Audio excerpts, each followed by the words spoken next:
little bit of a change up on my bike.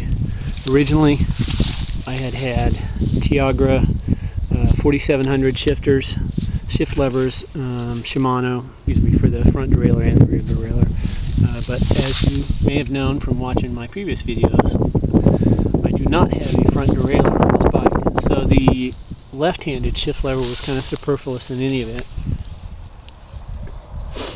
But I could never get it to shift properly. It would shift. You can definitely get along. This is a Shimano HD500 cassette. The reason I picked this cassette, first of all, it's got the 34 tooth cog, big cog in the back to give me some climbing power. But additionally, I had seen this on stock setups for other adventure and or gravel bikes, so I thought it would work. The problem was, if I set it up to stay reliably in the smallest cog, the 11, when I shift up to the next one, it would pop out, shift up one. And after 9 clicks, I'd be in the monkey gear in the back. And then, of course, the hard stop on the derailleur adjustment would stop me from going over the top, but the 10th click was useless. And I could just never get it adjusted right.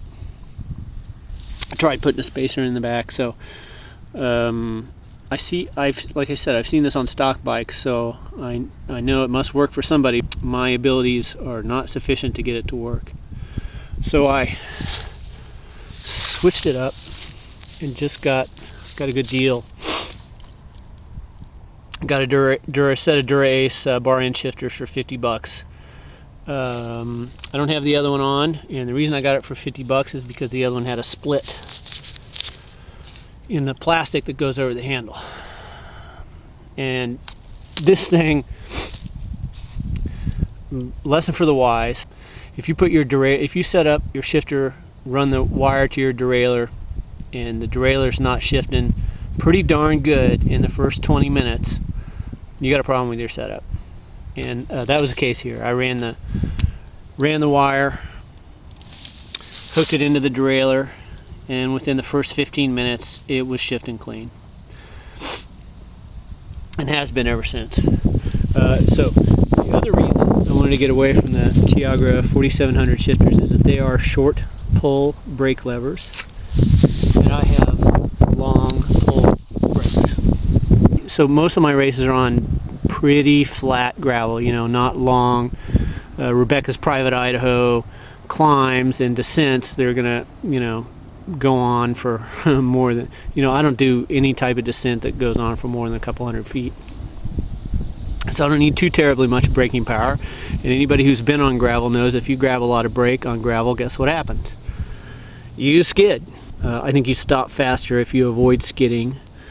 And so the long pull brakes with short pull levers were great on gravel. Now, what I did not anticipate with this bike is how much fun it is to ride. And so I commute around. I ride this bike a lot, even in non-gravel, non-off-road situations. And my opinion is different when I'm riding around town. I think I do need more stopping power, especially when I'm riding with other people, and from time to time I do ride with other people. So I put on some long pull brake levers, and the braking power is a lot better. So little change in the setup. Shifting's definitely a lot better. More stopping power. I like it. All for $50 for the levers, and so the levers came with everything, right? The cable routing and everything, and $20 for the brake levers. So if you see the difference, that's the story.